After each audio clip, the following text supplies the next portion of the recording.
Hezbollah के तेवर एक बार फिर सख्त हो रहे हैं और हिजबुल्लाह ने इस्राइल के खिलाफ आंखें तरेर ली हैं।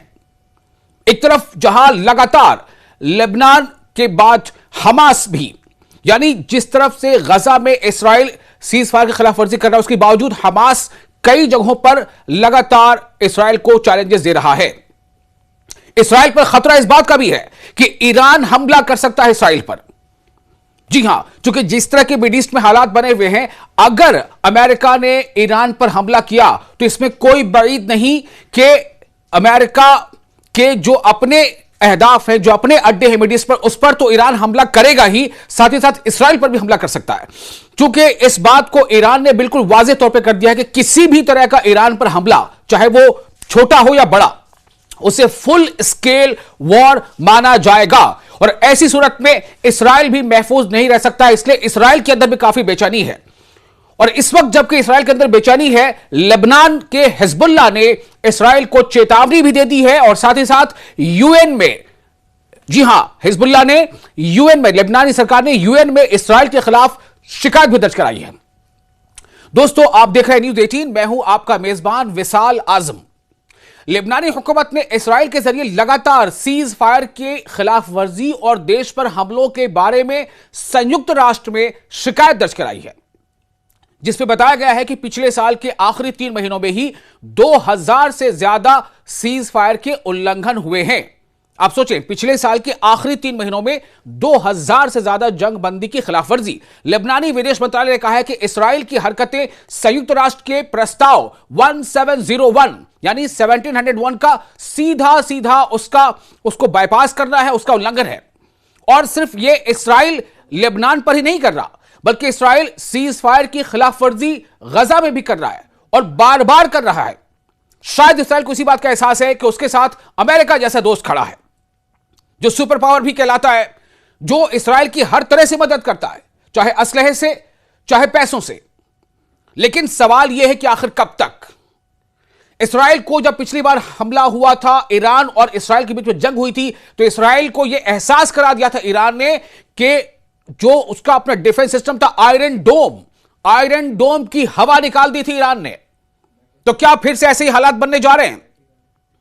लेबनान ने संयुक्त राष्ट्र सुरक्षा परिषद से इस्राइल पर दबाव डालने का आग्रह किया है कि वो अंतरराष्ट्रीय स्तर पर मान्यता प्राप्त सीमाओं से पूरी तरह पीछे हट जाए।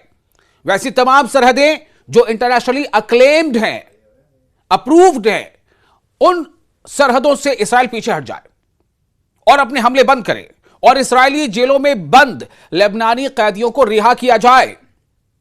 बयान में आगे कहा गया है, जो विदेश मंत्री हैं लेबनान के, उनके बयान में कहा गया है कि शिकायत में 3 टेबल शामिल थे, जिनमें अक्टूबर, नवंबर और दिसंबर 2025 के महीनों के दौरान लेबनानी संप्रभुता के इजरायली उल्लंघन का रोजाना का डिटेल दिया गया था, बिल्कुल टेबल की शक्ल में, कि कब कब, कितनी बार, किस किस समय उल्लंघन हुआ है।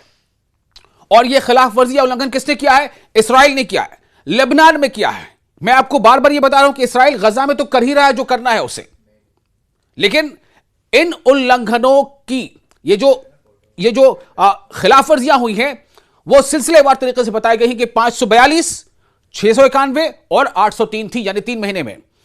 एक महीने में 542 बार जंग बंदी की खिलाफ वर्जी, दूसरे महीने में 691 मरतबा सीज फायर का उल्लंघन और तीसरे महीने में 803 मरतबा सीज फायर का वायलेशन किया गया है। कुल मिलाकर 2036 सीज फायर के उल्लंघन के मामले आए हैं और उसे लेबनान हुकूमत ने यूएन में बिल्कुल टेबल बनाकर उसको सबमिट कर दिया, शिकायत दर्ज कराई। देखिए, आप इससे अंदाजा कीजिए तेवर का मतलब क्या होता है। आप पहले अपनी पोजीशन स्ट्रांग करते हैं कि हमारे ऊपर ये कुछ हो रहा है, सामने वाला देश या मुल्क हमारे ऊपर लगातार अंतर्राष्ट्रीय कानून खिलाफ वर्जी कर रहा है। उसके बाद क्या होता है? आपको एक जवाब मिलता है। तो क्या हिजबुल्लाह के तेवर सख्त हो रहे हैं? एक बार फिर से ऐसा कहा जा रहा है कि हिजबुल्लाह ने एक टैक्टिकली अपने आप को थोड़ा सा रोक लिया था।